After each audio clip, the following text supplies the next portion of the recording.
الحمدللہ وحدہ والصلاة والسلام علی من لا نبی بعدہ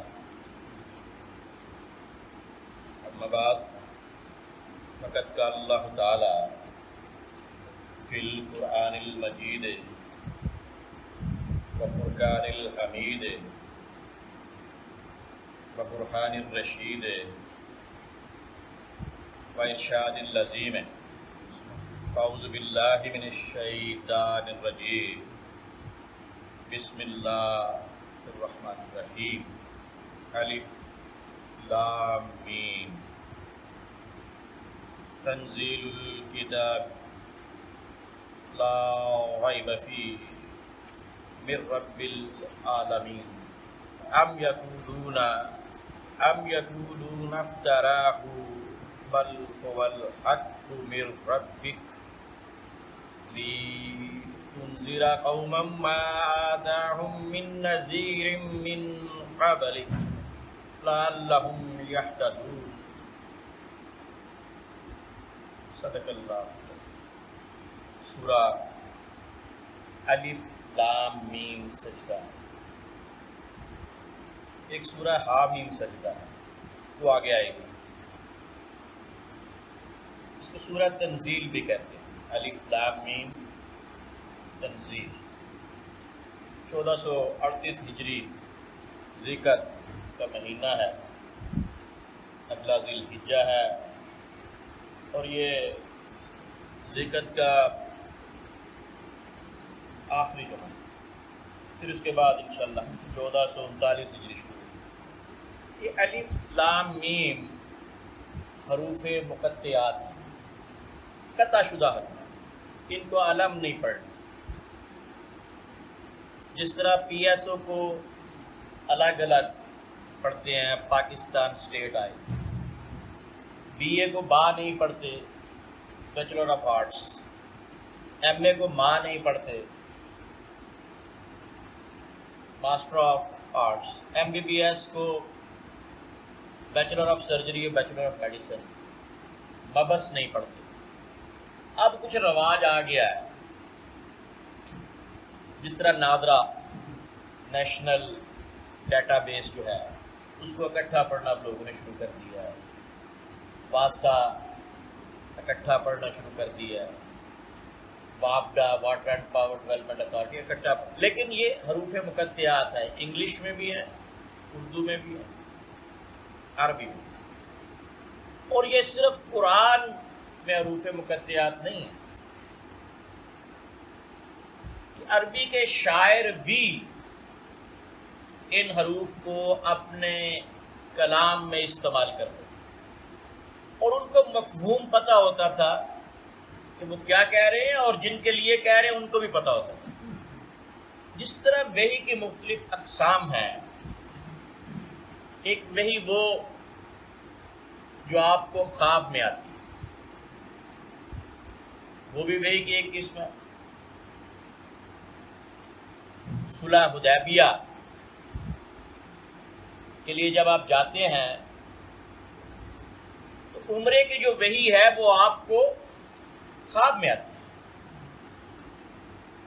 اسی طرح وحی ڈائریکٹ معراج کے موقع پر ثم دنا فتدلی فکان قاب قوسین او ادنی فاوحی الی عبدہ ما اوحی، سورہ نجم۔ وہ ڈائریکٹ وحی ہے، اس میں جبریل نہیں ہے، جبریل تو نیچے رہ گئے نا، سدرۃ المنتہا۔ فاوحی الی عبدہ ما اوحی، ہم نے وحی کی اپنے عبادت گزار کی طرف۔ کچھ وحی جبریل اپنی شکل میں لاتے تھے،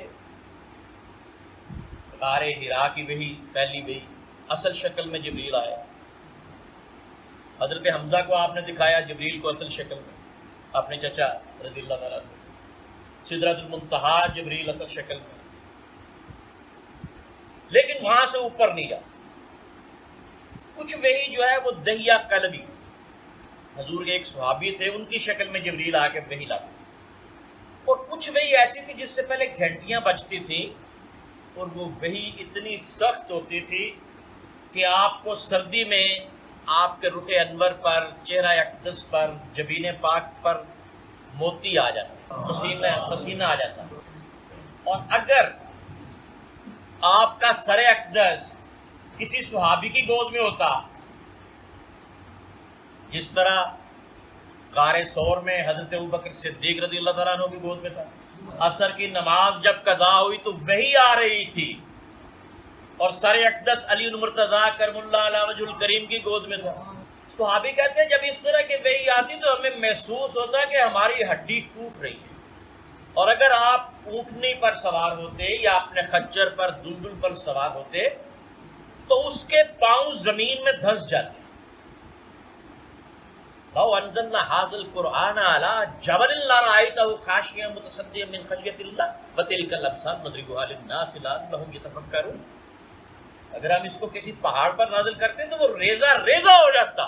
یہ قلب مصطفیٰ تھا صلی اللہ علیہ وسلم کہ جس نے تمام طرح کی وحی کو تو جو اللہ اپنے نبی کی طرف بھیجتا ہے اس کا علم یا اللہ کو ہے یا اللہ کے نبی کو. اب اس میں الف لام میم جہاں بھی آیا ہے مختلف مفسرین نے، عبداللہ ابن عباس رضی اللہ تعالیٰ عنہما اور دیگر نے یہ کہا ہے کہ یہ آل محمد کہا گیا ہے، لیکن یہ کوئی حتمی چیز نہیں ہے اور نہ ہی اس کو ماننا چاہیے. یہ ان کا اپنا خیال ہے، کیونکہ اس کا علم یا اللہ کو ہے یا اللہ کے رسول. وہ چیزیں جو جبریل کو بھی نہیں بتانے والی تھی ڈائریکٹ اپنے نبی کو بھیجنی تھی، جس کا علم کسی کو نہیں تھا اور نہ دینا تھا. تو پھر الف لام میم، الف لام را، ہا میم نون کاف ہا یا عین صاد، پھر اس طرح اللہ تعالیٰ اپنے پیغامات کو بھیجتا ہے. تنزیل الکتاب. اچھا یہ قرآن جو ہے نا یہ دو طرح آیا ہے، یہ نزلہ بھی ہے اور انزلہ بھی ہے. اب جو باقی کتابیں ہیں وہ ساری کی ساری کتاب آئی ہے، تورات ساری کی ساری آئی ہے، اسی لیے تو وہ یہودی کہتے تھے یہ کتاب ساری کی ساری کیوں نہیں آئی، اگر ہماری کتاب سے بہتر ہے، ہماری تو ساری آئی ہے. تو قرآن کو اللہ تعالیٰ کہیں یہ فرماتے ہیں نزل علی محمد، اور کہیں انزلنا انا انزلناہ فی لیلۃ القدر انا انزلناہ فی لیلۃ مبارکہ. تنزیل یعنی اس کو پورا بھی بھیجا ہے قلب محمد صلی اللہ علیہ وسلم پر اور جبریل کے ذریعے تھوڑا تھوڑا بھی بھیجا ہے. تنزیل الکتاب لا ریب فیہ، اس میں کوئی شک نہیں ہے. شک تب ہوتا ہے جب ڈاکخانہ یا لانے والا یا پہنچانے والا تینوں میں سے کسی ایک پر شک ہو تو کتاب میں تب شک ہوگا نا. تو بھیجنے والا حق الامین، لانے والا جبریل امین، وصول کرنے والا صادق و امین، وہ سارے تو امانت دار ہیں. شک کہاں سے آ گیا؟ من رب العالمین. کس کی طرف سے ہے یہ اس کی طرف سے ہے جو تمام عالمین کا پالنے والا ہے. رب کہتے ہیں نشو و نما دینے والا. اب یہ چودھری صاحب جو بیٹھے ہیں میں کہوں گا یہ کافر ہیں، آپ کہیں گے جی نہیں مسلمان ہیں. کافر کسے کہتے ہیں؟ جو کسی چیز کو چھپائے، اور اگر بیج کو زمین کے نیچے چھپایا جائے تو کاشتکار کو کافر کہتے ہیں. کاشتکار کو کیا کہتے ہیں عربی میں؟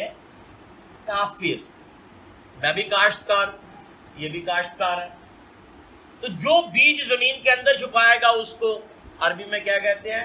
کافر، چھپانے والا. یہود حضور کی نعتوں کو چھپا دیتے تھے، کفار اللہ تعالیٰ کی باتوں کو چھپا دیتے تھے، اس لیے کافر. تو میں بھی ذمہ دار ہوں، یہ بھی ذمہ دار ہے، اور ان کے پاس وہ کنواں ہے جو ہمارے پردادا حضرت سید نواب علی شاہ کی زمین کا ہے، اور وہاں پہ ان کی بھی زمین ہے، ہماری بھی ہے، ہم بھی کاشتکار ہیں، یہ بھی کاشتکار ہے. تو کاشتکار کو عربی میں کیا کہتے ہیں؟ کافر، چھپانے والا. تو جو بیج کو چھپا دے اور پھر اللہ کے سپرد کر دے تو اس بیج کو اللہ تعالیٰ پھر پودا بنائے، پھر درخت بنائے، پھر پھل لگائے، پھر پھول لگائے، وہ رب ہوتا ہے. اور جو اس کو ماننے والا ہو بیج لگا کے چھوڑ دے اس کا کامل ایمان ہوتا ہے کہ میرا رب اسے اگائے گا، میرا رب، اس کا بڑا یقین ہوتا ہے، وہ بیج چھوڑ کے آ جاتا ہے۔ اب یقولو نفتراہ، یہ کہتے ہیں کہ انہوں نے خود ہی قرآن گھڑ لیا ہے۔ کنہوں نے خود قرآن گھڑ لیا ہے؟ حضور نے۔ ہوا یہ کہ حضور اکرم صلی اللہ علیہ وسلم جب قرآن سناتے تھے نا تو لوگ قرآن کی وجہ سے مسلمان ہونا شروع ہو گئے۔ تو وہاں پہ نضر بن حارث تھا، وہ گیا ایران عراق، وہاں سے وہ رستم کے اور شہنشاہ ایران کے قصے لے آیا، اور اس نے اپنی لونڈیاں رکھی جو رقص کرتی، شراب پلاتی، اور ان کو قرآن سے دور کرتی۔ قرآن سے بھی مفت شراب مل رہی ہے، مفت رقص دیکھنے کو مل رہا ہے، لونڈیاں اس نے رکھی ہوئی ہیں، تو جو بھی حضور کے پاس جاتا وہ اس کو کھینچ کے ادھر لے جاتا اور کہتا یہ حضور نے خود بنایا ہوا، یہ حضور نے، یہ وہ لوگ کہتے تھے۔ تو نضر بن حارث کہنے لگا یہ خود نہیں بنایا انہوں نے، کیونکہ ہم تو ان کا کلام سن رہے ہیں 40 سال سے۔ تم یہ کہو گے یہ کاہن ہیں، تم یہ کہو گے یہ جادوگر ہے، تم یہ کہو گے یہ جھوٹے ہیں، تو 40 سال کی زندگی ہم نے دیکھی ہے، نہ یہ جادوگر ہیں، نہ یہ کاہن ہیں، نہ یہ جھوٹے ہیں۔ ہاں توڑ یہ ہے کہ یہ نہ کہو انہوں نے خود بنایا ہے، خود بنائی ہوئی چیزیں لا کے لونڈیوں کو یہاں پہ رکھو خوبصورت کو، وہ ان کو گانا سنائیں اور ان کو یہ چیزیں سنائیں، اور یہ وہ کہتے تھے کہ انہوں نے بل هو الحق، لیکن یہ قرآن کیا ہے؟ یہ حق ہے، من ربک، اے نبی یہ آپ کے رب کی طرف سے حق ہے، لِتُنذِرَ قَوْمًا مَا آتَاهُم مِّن نَذِيرٍ مِّن قَبْلِكَ، ہم نے آپ کو وہاں پر ڈر سنانے والا اور خبردار کرنے والا بھیجا ہے جہاں پہ 2500 سال سے کوئی نبی نہیں آیا، ان کے سامنے، ان کے آباء و اجداد کے سامنے بھی نبی نہیں آیا۔ ہاں حضرت ابراہیم، حضرت اسماعیل 2500 سال پہلے آئے، تو اس کے بعد تمام انبیاء شام، فلسطین، اردن، اس علاقے میں آئے، اور ان سے پہلے جو انبیاء تھے صالح اور ہود علیہ السلام وغیرہ، وہ یمن وغیرہ کے علاقے میں آئے۔ تو حضرت ابراہیم کے بعد حضرت آدم علیہ السلام، ان کے بعد شیس علیہ السلام، ان کے بعد نوح علیہ السلام، ان کے بعد ادریس علیہ السلام، ان کے بعد ہود علیہ السلام، ان کے بعد صالح علیہ السلام، ان کے بعد ابراہیم علیہ السلام اور لوط علیہ السلام، اسماعیل علیہ السلام، پھر اسحاق علیہ السلام، پھر یعقوب علیہ السلام، پھر یوسف علیہ السلام، پھر ایوب علیہ السلام، پھر اس کے بعد سلیمان، داؤد علیہ السلام، پھر موسیٰ علیہ السلام، پھر داؤد علیہ السلام، پھر سلیمان علیہ السلام، پھر ان کے بعد یونس علیہ السلام، ذوالقفل، الیاس علیہ السلام، الیاسے، پھر ان کے بعد حضرت زکریا، یحییٰ اور عیسیٰ، یہ ایک دور کے ہیں۔ حضرت موسیٰ اور ان کے ساتھ شعیب، یہ ایک دور کے ہیں۔ حضرت عیسیٰ، زکریا اور یحییٰ، یہ ایک دور کے ہیں۔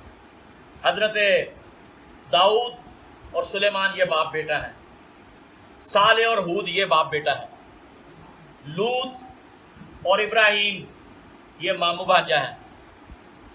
تو اس طرح یہ انبیاء جو ہیں، اور پھر حضرت عیسیٰ کے بعد حضور نبی کریم محمد مصطفیٰ صلی اللہ علیہ وسلم۔ تو یہ اللہ تعالیٰ کہہ رہا ہے کہ اتنے دیر تک آیا کوئی نہیں، تو انہوں نے نبوت کا اعلان ایسے ہی کر دینا تھا، آج تک 2500 سال تک تو کسی نے کیا نہیں ہے، تو یہ ہم نے نبی بنا کے بھیجا ہے، اس لیے یہ نبوت کا اعلان کرتے ہیں۔ وہ کہتے ہیں انہوں نے خود ہی کر دیا اعلان، خود ہی قرآن بنا لیا ہے، لعلہم یہتدون، اس لیے کہ تم ہدایت پاؤ۔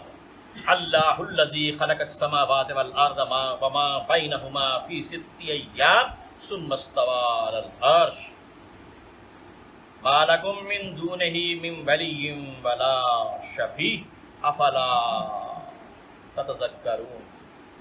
اللہ وہ ہے جس نے آسمانوں اور زمینوں کو 6 ادوار میں بنایا، 6 دنوں میں بنایا،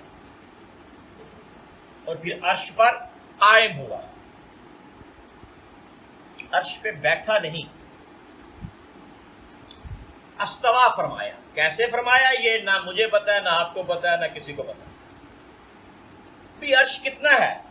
تمام کائنات، تبارک الذی بیدہ الملک، تمام کائنات تو اس کے ہاتھ میں ہے، تو اس کے ہاتھ میں ہی عرش ہے، تو عرش پہ کیسے بیٹھ سکتا ہے؟ اس نے فرما دیا استوا فرمایا، ہم نے تسلیم کر لیا تو نے استوا فرمایا. اس نے یہ نہیں کہا میں بیٹھا. قاد کا لفظ نہیں ہے، قاد کا، استوا کا لفظ، اس لیے اس نے استوا فرمایا، استوا کہہ دو. اب یہ 6 دن کتنے دن ہے؟ اب 6 دن ہے. سورہ حامیم سجدہ، یہ الف لام میم سجدہ ہے، حامیم سجدہ میں جاؤ گے تو اس میں ڈسٹریبیوشن کر دی. خلق الارض فی یومین، 7 سماوات في يومين 2 دن میں زمین بنائی، 2 دن میں آسمان بنائی، 4 دن ہو گئے، 2 دن میں ماحول دے دیا. اور ایک دن کتنا بڑا ہے؟ کانا مقدارہ 50 الف سنہ، میرا ایک دن تمہارے 50,000 سال کے برابر. تو 3 لاکھ سال تو اس طرح بن گئے. اور اگر 1 سیکنڈ، اس دن میں جو 1 سیکنڈ ہے وہ 1,86,000 کے برابر ہو تو پھر اندازہ لگا لو اربوں خربوں سال لگے ہیں زمین و آسمان کو بنانے. اور اس کے علاوہ نہ کوئی سفارشی ہے اور نہ کوئی حمایتی ہے. سب سے بڑا سفارشی بھی وہ خود ہے اور سب سے بڑا حمایتی بھی خود ہے. یہ کہتا ہے کہ ایک قطرہ تم سجدہ کرتے ہو، ایک قطرہ جب تمہارا آنکھ سے نکل کے زمین پہ جاتا ہے تو میں اس سے پہلے تمہیں معاف کر دوں گا. بلکہ وہ قطرہ زمین پہ نہ بھی جائے، تمہارے رخسار پہ آئے پھر بھی معاف کر دیتا ہوں. رخسار پہ نہ بھی آئے، آنکھ کی گیلی ہو جائے پھر بھی معاف کر دیتا ہوں. اور نہیں رونا آتا، نہیں آنسو نکلتا، منہ ہی رونے والا بنا لو پھر بھی معاف کر دیتا ہوں. یہ سیاست کا کیا حدیث ہے؟ لیکن یہ بات یقینی ہے کہ نیک لوگ بھی، دوست بھی، حفاظ بھی، اولیاء اللہ بھی، نبی بھی، سب سفارش کریں گے. اور سب سے بڑی سفارش حضور نبی کریم علینا